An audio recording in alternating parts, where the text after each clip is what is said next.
Precinct, Sergeant Klein. What do you mean you were robbed? Held up? So where'd this happen? Where? Did he have a gun? There were two men. When was this? Just now? You are in the muster room at the 21st Precinct, the nerve center. Where they went. A call is coming through. You will follow the action taken pursuant to that call from this minute until the final report is written in the 124 room at the 21st Precinct. Where are you calling from? Where? On what floor is that? All right. You take the elevator back downstairs. The officers will be right there. They'll be right there. You just wait. Yes, ma'am. 21st Precinct. It's just lines on a map of the city of New York. Most of the 173,000 people wedged into the 9/10 of a square mile between Fifth Avenue and the East River wouldn't know if you asked them that they lived or worked in the 21st. Whether they know it or not, the security of their persons, their homes, and their property is my job. My job and the job of the 160 patrolmen, 11 sergeants, and 4 lieutenants of whom I'm the boss. My name is Kennelly, Frank Kennelly. I'm captain in command of the 21st. What makes a city? Not buildings, not subways, not business. People make a city. From dawn to midnight, from midnight to dawn, the rich and the poor and the good and the bad pour their lives together and stir up the city. As in the 21st, sometime in a way you'd least expect. I was working my 8 a.m. to 6 p.m. tour. It had started to rain during the night, and it was still raining at 1:15 p.m. when I came out of the luncheon meeting of the Lenox Hill Lions Club, at which I spoke on the problems of juvenile delinquency. From the lobby of the hotel, I rang in. Sergeant Klein on TS told me everything was quiet. I instructed him to send a car for me. When it came, I had the operator, Patrolman Farrell, drive me to the New Era Theater, a movie house on First Avenue. I went into the lobby and was told by the manager that Mr. Crows could be found at the back of the theater near the candy stand. I saw him in the dim light, and I walked over. A cartoon was on the screen. Hello, Mr. Crows. Huh? Oh, Captain, how are you? Just fine. I had a report from Sergeant Collins on the night tour that you've been having some trouble over this way. Yeah, that's right, Captain, but I told the sergeant what was on my mind last night. I appreciate you stopping by anyway. Well, I'm giving instructions to the men on post and in the cars here to pay special attention to the conditions. Oh, well, thanks. Oh, just a second. Here's that scene. I get the biggest kick out of these cartoons. I don't know why. You ever see anything so funny? Well, sure clever, all right. Look in there, Captain. A rainy afternoon and business is just fine. You know, I got the answer to what's wrong with the picture business. Have you? Mm-hmm. If they make a good picture, you do business. Even on a day like this. It's simple. Make all good pictures. How many kids, as a rule, hang out at that candy store at night, Mr. Cross? Well, you know, it varies. Now, on a nice night or a Saturday, there's a whole gang of them. They yell and they make jokes at the people coming on their way to the theater at night. And that can scare them. I don't need my patrons scared away. Condition at the box office is bad enough, and it's not healthy for the neighborhood. All right, Mr. Cross. We'll see what we can do about it. Look at that rabbit. How do you like that? You know, I see a feature picture once, I'm through with it, but I can watch these cartoons 4 or 5 times a day. Yeah, well, if the condition doesn't clear up, Mr. Cross, you just get in touch with me. Oh, is this the cop looking for you, Captain? Oh, yeah. Excuse me, Captain. Yes, Farrell? Signal 30 just came over. Yeah? Hold up just around the corner at 340. I thought you might want to take a look. Yes, I do. So long, Mr. Cross. Thanks, Captain. One man, no description put out yet. All right. Let's go. I left the theater with Patrolman Farrell. It was still raining. We got into the car, and he drove around the corner to 340, a loft building. The sector car and the sergeant's car were already there.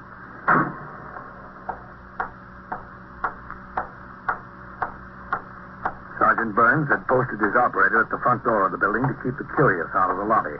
He held the door open and nodded as I went in. The lobby was long and narrow, the building old and grimy. At the far end of the lobby was a single old-fashioned elevator. Sergeant Burns was talking to a woman dressed in a raincoat, a woman about 35. The sector men and the patrolman on post were questioning the elevator operator several feet away. I walked to Sergeant Burns. You know how much was in the envelope exactly? Hello, Sergeant. Well, Captain? there was $1,362.25. Exactly? Yes. How did you know that? I just came from the bank. It was the payroll. Oh. Captain Kennelly, this is Miss Beatrice Parazoni. How do you do? Is that how you pronounce it, Parazoni? Pleased to meet you. Yes, that's right. She's a bookkeeper for a firm up on the 6th floor, Captain. Hmm. She was coming back from the bank with a payroll. Man followed her into the lobby and onto the elevator, pulled a gun, took the package. Then he forced the elevator operator to take them back down to the ground level. He got off, told him to go straight up to the top. Is that about right, Miss President? Yes, that's right, exactly. Did you get a description, Sergeant? Yes, sir, as good as they could give me. I didn't remember much. I honestly didn't. I could only look at that gun. That's all I could see. The elevator operator's not so good with the English. I called TS, gave him the best description we could get. Good. What kind of company is it you work for? Well, it's a place that makes optical lenses, you know, for eyeglasses. Yeah. It's just a small company, about 14, 15 men working in the shop and myself in the office with the boss, that's all. That was the whole payroll, $1,362.25, the whole payroll for a week. Where's your boss? Did you tell him about it? I stopped up on the floor to call the police. He's not there. He's out selling. He's usually in the shop in the morning and he goes out seeing customers in the afternoon. How long have you been employed there, Mr. Parazoni? Oh, almost 10 years, between 9 and 10. You never had anything like this happen before, did you? Oh, no, nothing like this at all, never. Well, it's 5 minutes after 3 now, Miss Parazoni. What time did you leave the office for the bank? Well, it was just about 2 o'clock. On payday, I usually work all morning until I get the payroll finished, and then I write out the check, and the boss signs it before he leaves to call on customers. I had the check, and I went out to lunch. And then I was going to the bank right before it closed to come back here in time to make up the payroll for when the men go home. You follow this pattern pretty much every week? What do you mean? Well, I mean, you pay on the same day every week? Oh, yeah. And do you go to the bank just about the same time? Yes, they're usually right before it closes. Oh, Sergeant, you ought to have the sector car get back on patrol. We don't need them here anymore. Yes, sir, Captain. All right, Ryan, Thomas. I really ought to be getting upstairs and back to work, Captain. I don't know what I'm going to do about the payroll today. I don't know where I can reach the boss, and the bank is closed. It'll be a shame for the men to go home without their money.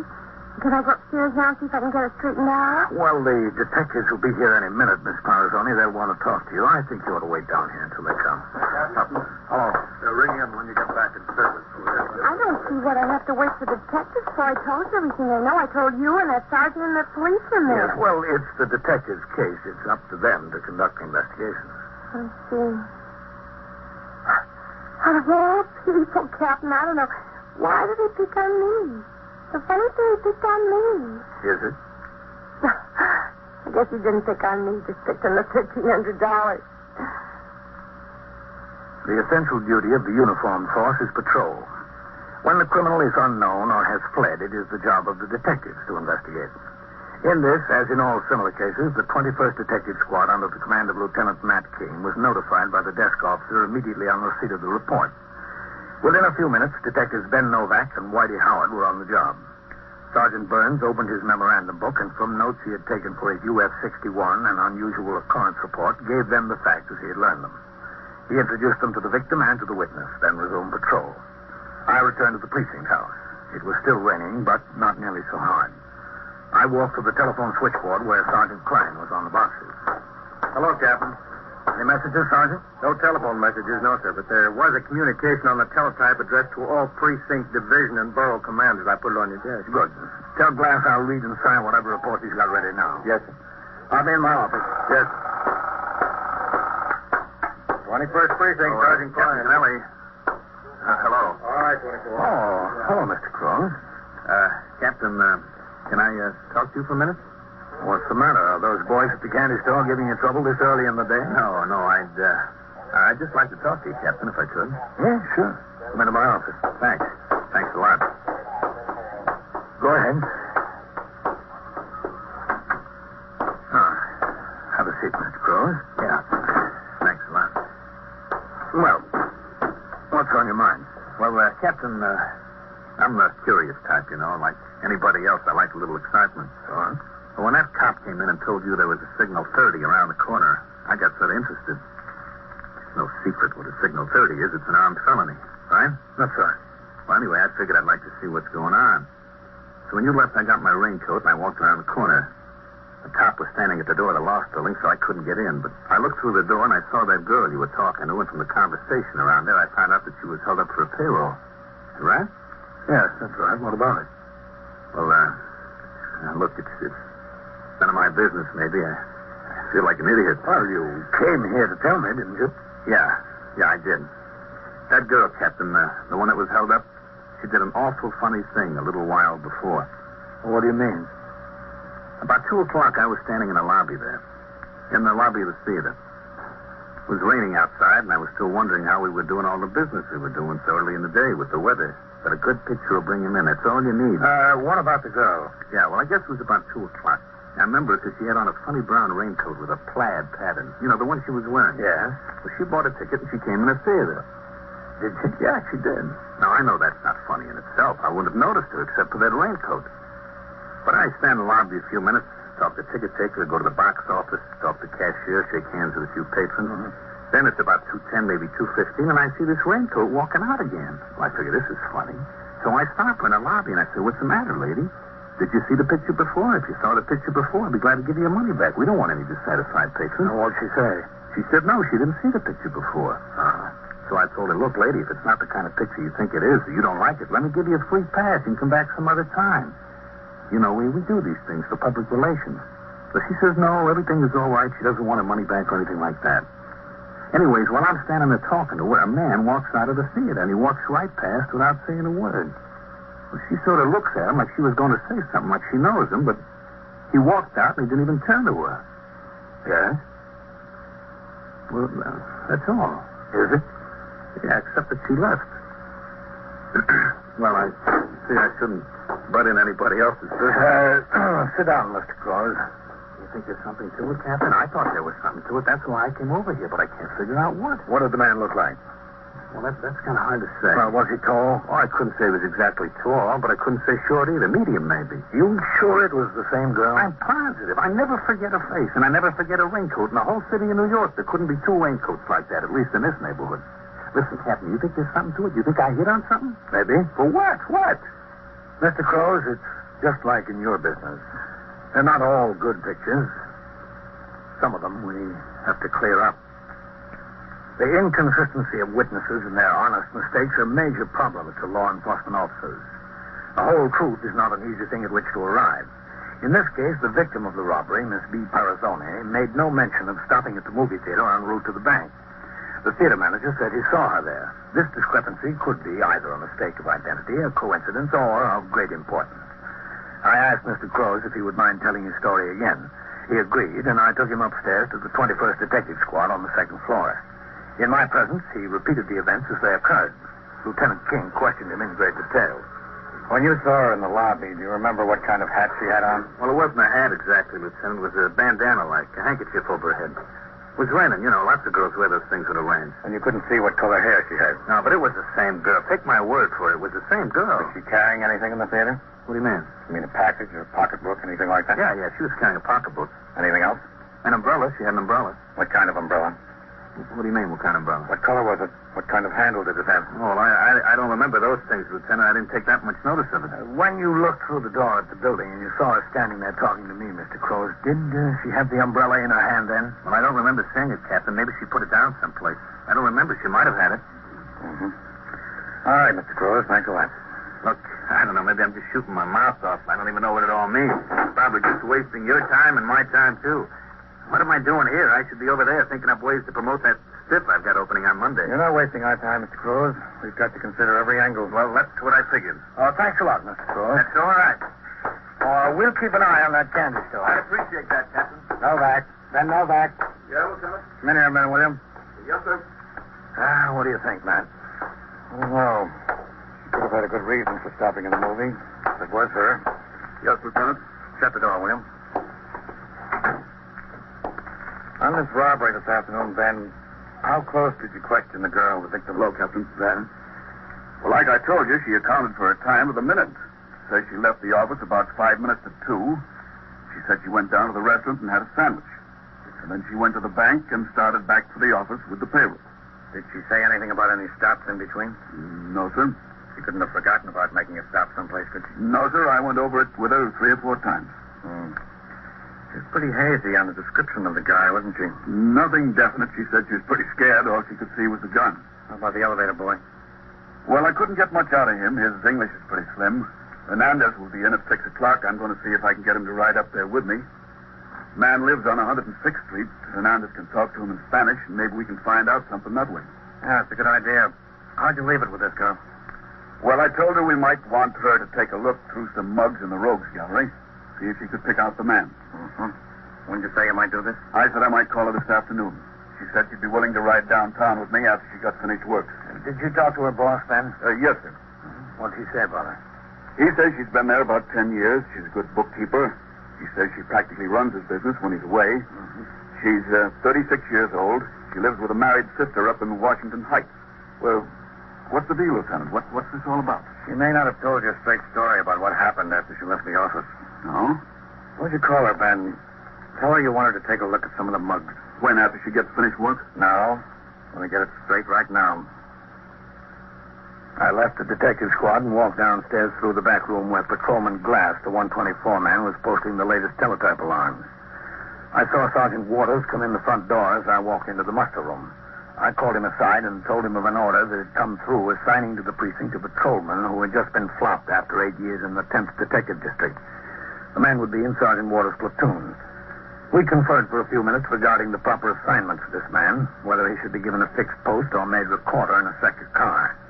We looked over his departmental record and discussed the mental effect that emotion might have on the performance of his duties as a patrolman. It was decided to put him on post number 3. Sergeant Waters went into the locker room to change to his uniform. Other men of the night tour were coming into the station house. I walked over to TS. 21st Precinct, Sergeant Klein. Yes, sir, Captain. That's all right. Go ahead. Take the call. Who? Somebody's kidding you, mister. It's the 21st Precinct of the Police Department. All right. Yes, Captain. Get me division, will you, Sergeant? Yes, sir. Oh, hold it a minute. I didn't know we were coming here. Just a second now, miss. I got a call upstairs. I thought we were going downtown to look over some pictures. We are, yeah, but I've got to check something here first about the car. Sergeant, could you ring upstairs for me? Yeah, sure, Ben. Hello, Miss Tarazoni. Oh, hello. Well, are you feeling better now? Oh, yes, a lot. Well, who do you want up there, Ben? Lieutenant King. Is Lieutenant King there? This is Sergeant Klein on CS. Ben Novak wants to talk to Got him. any idea yet who that hold-up man was? Well, the detectives are handling it now, miss. Oh. Lieutenant King is on his way downstairs, Ben. Oh, good. Oh, here he comes now. I just called up for you, Lieutenant. Yep.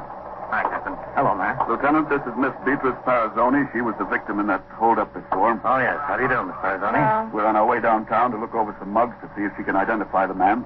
How's the car? Is it tied up? I sent Whitey up to the 23rd to pick up a fellow that we're holding there. He'll be back in a minute. Can you wait? Have you got time, Miss Parazzoni? well, yes, I guess so. How long do you think it'll take downtown to look at the pictures in it? Well, there's a lot of pictures, isn't there, Captain? Well, plenty. Well, I'll call my sister. She's expecting me home for dinner. Oh, I think you'll be home for dinner, all right. We're kind of early. Now, according to Detective Novak, you said you went downstairs about 2 o'clock or 5 minutes after. You went to a restaurant, had a sandwich for lunch, then went to the bank. You got the payroll and started back to the office. That's what she said she told you. Was that right then? Yes, sir, that's what she said. Well, that's what I did then. I just wanted to get it straight. How long has your boss been in business there, Miss Parazzoni? He started just before the war. Have you been with him all that time? Well, practically, Captain. I came in 1943. You live with your sister, is that right? Yes, that's right, up in Washington Heights. She and her husband. And their boy. They have a boy, 6. How old are you? 36? You ever married? No, sir. What do you do when you're not working, Miss Parazzoni? That's sort of a personal question. Well, maybe. I'm just a curious type. Well, I see nothing much. You have a boyfriend?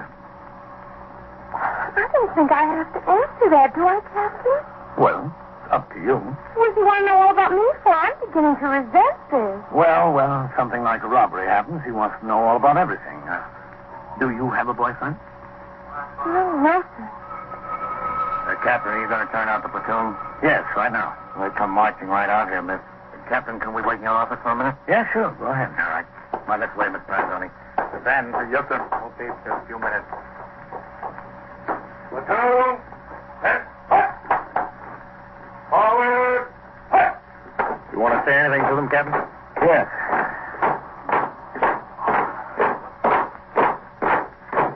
Platoon! Left! Right! Left!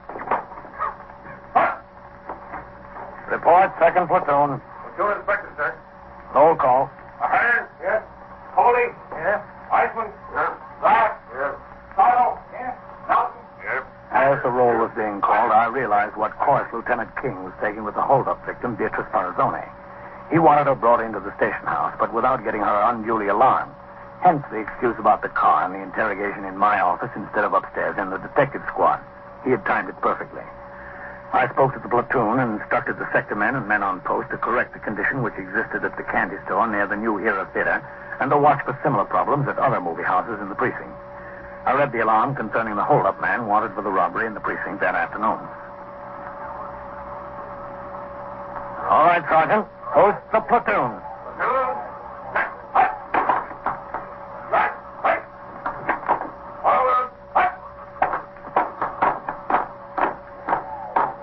I'll be in my office, Sergeant. Yes, sir.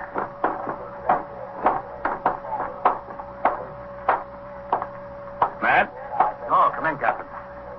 I want to get at these reports here. That's all right. We're just talking. You're sure we're not disturbing you here, Captain? No, go right ahead. Stan, do you want to check on the car? Okay, Lieutenant. Close the door, will you? Yes, sir.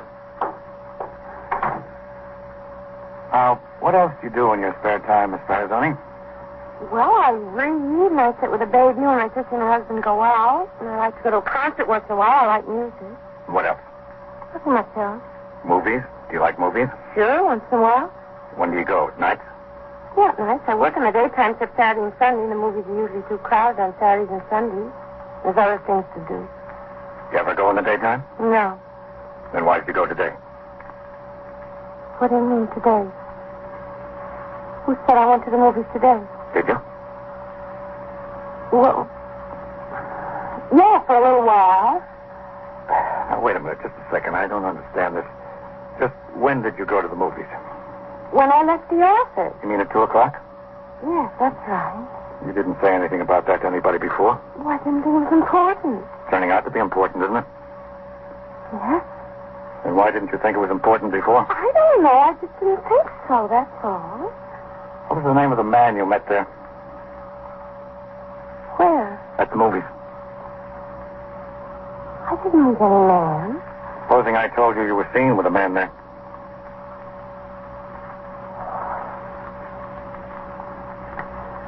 All right. I knew you'd find out. He said you wouldn't, but I knew you'd find out. Sure. We find out everything, don't we, Captain? Most of it. I didn't want to do it. I really didn't. I was afraid, and it wasn't right, and I didn't want to do it, but he said it wouldn't hurt my boss or me, only the insurance company. Nobody would find out about it. He was wrong, wasn't he? Yes, he was wrong. Why did you meet him in the theater? He wanted me to tell him how much was in the payroll. What's his name? Jack Crook. Oh, how you can get fooled. Sure can get fooled. He sounded so nice when I first met him. Where was that? On my vacation in the mountains. Where, at the hotel? Yes, that's right. I took my 2 weeks and I went away. I didn't expect to meet any man. All I wanted to do was get a little country air, a little sunshine, that's all. But he was there, and we danced, and we went boating, and we swam together.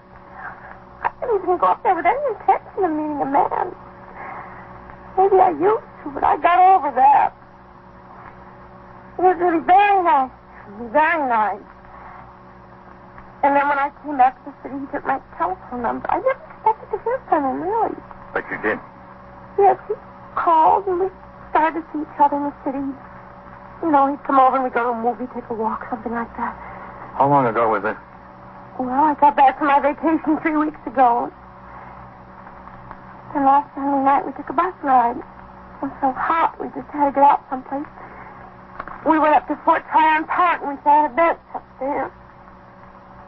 I could see that he had something on his mind. I thought he was going to ask me to marry him. That's what I thought. I really thought that. And then he finally told me what it was. This? Yes, I was so surprised. I couldn't say anything. I couldn't say a word. I didn't think he was that kind of guy. He was so nice. Well, then why did you go ahead with it? Well, I wasn't going to. I told him no. And then He said all he wanted the money for was just to get married.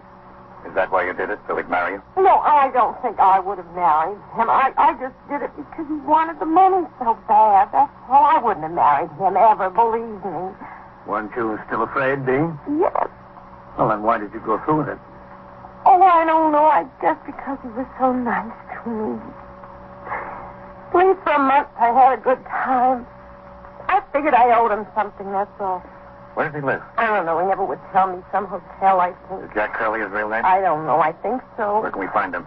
Well, he was supposed to meet me tonight Where? in a bar on Broadway way uptown, 8:30.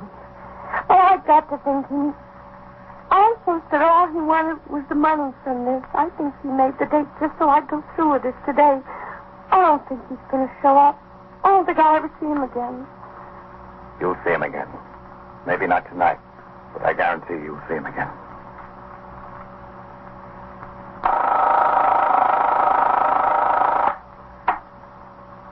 "21st Precinct, Sergeant Klein. Who's dead? Who? She was killed. Ah. Where is it? Where? 88 East what? East 70. Who is this calling? What's your name? Doris what? All right. Just stay right where you are. The officers will be there right away. Yeah, right away. Oh, don't worry about it. So They it take goes. care of it. Around the clock, through the week, every day, every year. The police precinct in the city of New York is a flesh and blood merry-go-round. Anyone can catch the brass ring, or the brass ring can catch anyone. 21st Precinct, a factual account of the way the police work in the world's largest city, is presented with the official cooperation of the Patrolmen's Benevolent Association, an organization of more than 20,000 members of the Police Department, City of New York. Everett Sloan in the role of Captain Kennelly, Ken Lynch as Lieutenant King. Featured in tonight's cast were Elspeth Eric, Mandel Kramer, Wendell Holmes, Bill Smith, and Lawson Zerbe. Written and directed by Stanley Niss. Produced for CBS Radio by John Ives. Art Hannah speaking.